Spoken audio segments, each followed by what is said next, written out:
Hi, and here are the poems for today, January 2nd, 2023. First one is poem number 8, Dagblammed and Hornswaggled. Well, I'll be dagblammed and hornswaggled if I wasn't able to saddle up one of them newfangled Peddle-assist Citibikes last night and drive that little doggie on down to the Bowery Electric for no extra charge. Because as I left the ranch on 76 and West End, the app told me wasn't nothing but Peddle-assist Citibikes at the station on 72nd and Riverside Drive, which, if it stayed that way, by the time I got there, that little doggie wouldn't be no extra charge. So I skedaddled on over there as fast as I could before someone docked a standard bike at that station, which would have meant that the pedal-assist bike that I had set my sights on would have involved an extra charge, and that would have been an extra charge that I was not inclined to incur. In fact, if I had my druthers, I wouldn't never pay an extra charge for one of them newfangled Peddle-assist Citibikes. I say newfangled, but truth be told, they've been around a while. It wouldn't be inaccurate to refer to them Peddle-assist Citibikes as old-fangled. Anyway, I breezed on down to the Bowery Electric, got there even earlier than maybe I wanted to, but that was all right. I ordered myself a sarsaparilla and kicked back and waited for the show to start. Poem number 9, Time Play. Time bent and doubled over under her casual command. Time got flat and folded over with a wave of her left hand.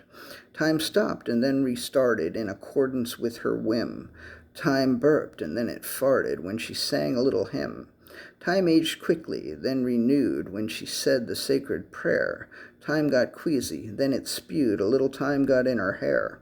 Time was let go and was freed when she opened up her eyes. Before it left, time shat and peed, which came a bit as a surprise. Time would come back any time she wanted, be it late or soon. The time had passed for pantomime.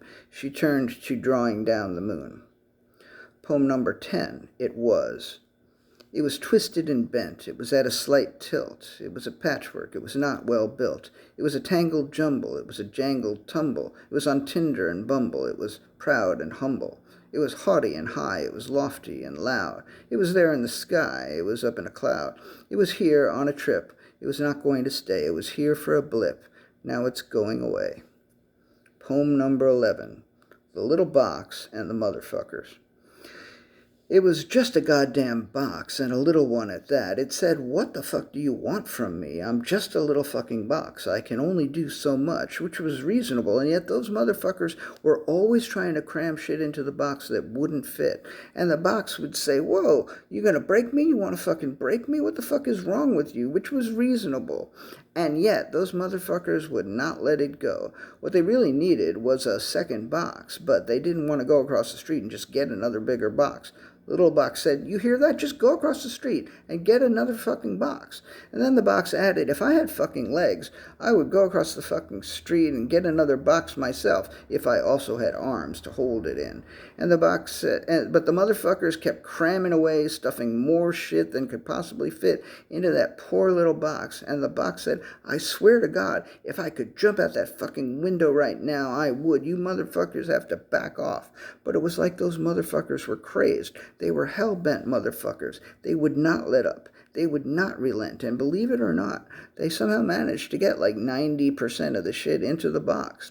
And then they figured they could stack the rest of the shit on top of the box, and they'd be able to get everything over to the new place without having to make 2 trips. And the motherfucker said to the box, "You see, we knew you could do it." And the little box said, "Eat me, you fucking motherfuckers. Eat me and go fuck yourselves." So the motherfuckers ate the box and then fucked each other and then fucked themselves. Then they went back to the place that was across the street from the original place and got another box. And the last one today, poem number 12, is called The Toaster's Tears. The toaster was so fucking bored. It was so bored, it said, "My lord, bread, bread, bread, bread, bread, bread, bread, bread, bread, bread, bread," the toaster said. "It's always fucking bread, bread, bread. Why not something else instead? Why not a Pop-Tart? Or your head? Slice up your head and make head toast. Then take your chest and make a roast. Then make a sandwich out of you. Yeah, that's what I think you should do." The toaster's pleas fell on deaf ears. It just got bread for all its years. It just got bread like all its peers. and naught could stop the toaster's tears. All right, thank you for watching, listening. I appreciate it.